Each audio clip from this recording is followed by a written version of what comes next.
This episode of Techno Buffalo is brought to you by Full Sail University. Welcome back to another episode of Ask the Buffalo. This is the show where you can ask me, John Brettinger, any question you've got from the wide world of technology. Up this week, we're going to talk a little bit about the next generation Xbox 360. We're going to talk some personal stuff and some Techno Buffalo internals, and we'll wrap it up with another little bit of technology. This is Ask the Buffalo. Let's go and get started.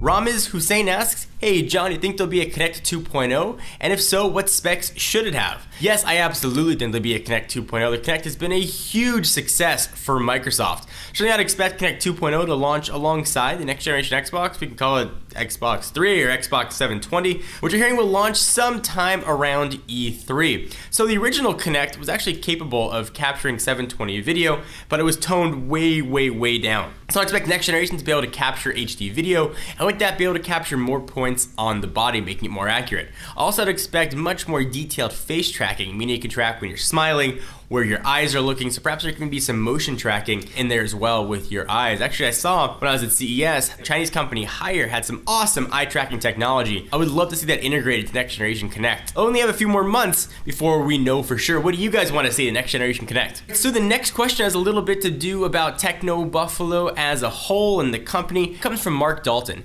Hey John, when you look back at the start of TB and how nervy it was in the opening weeks or months, especially when there were server problems on launch causing a delay, how worried were you at the time, and where do you see TB going in the future? And it's a really nice segue to something I wanted to talk about.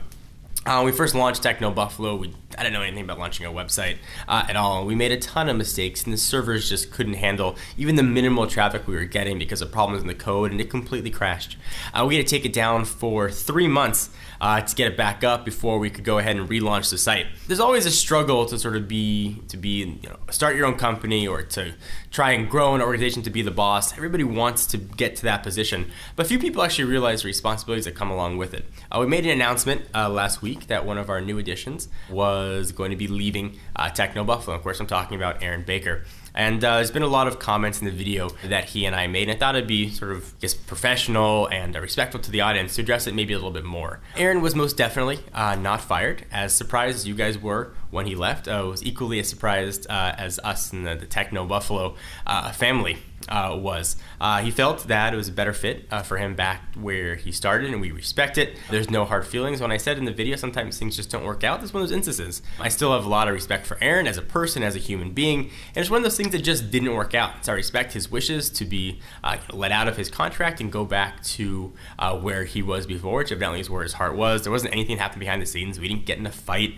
There wasn't any sort of head clashing. We still have a lot of respect for each other. And that's really the whole story. There's no sort of weird secret behind it. He wanted to go back, and we let him do that. We want to make a video sort of telling you guys, the audience, that there really wasn't any hard feelings, because we both realized that it could seem like there was some crazy stuff going on behind the scenes. That's really the whole deal.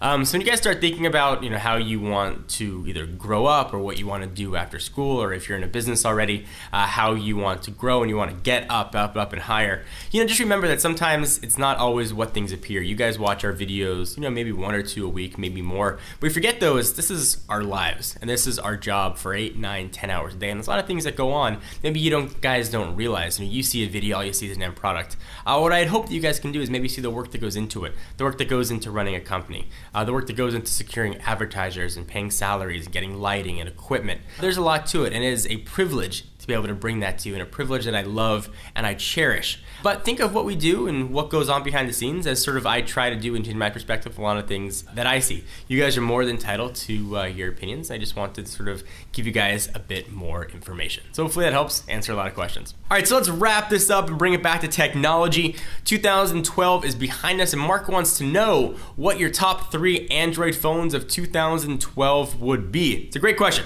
Number 1 would be the Galaxy S3, number 2, the Galaxy Note 2, and number 3 would be the Droid DNA that brought 1080p screens to the masses. There were a ton of awesome Android phones that came at you left and right, but those 3 stood out in really no particular order. So what do you guys think? What 3 are your favorites, or what 3 do you think I missed? We're gonna take a minute from answering all the questions to thank our friends and sponsors at Full Sail University. You know the mobile app industry is on fire right now.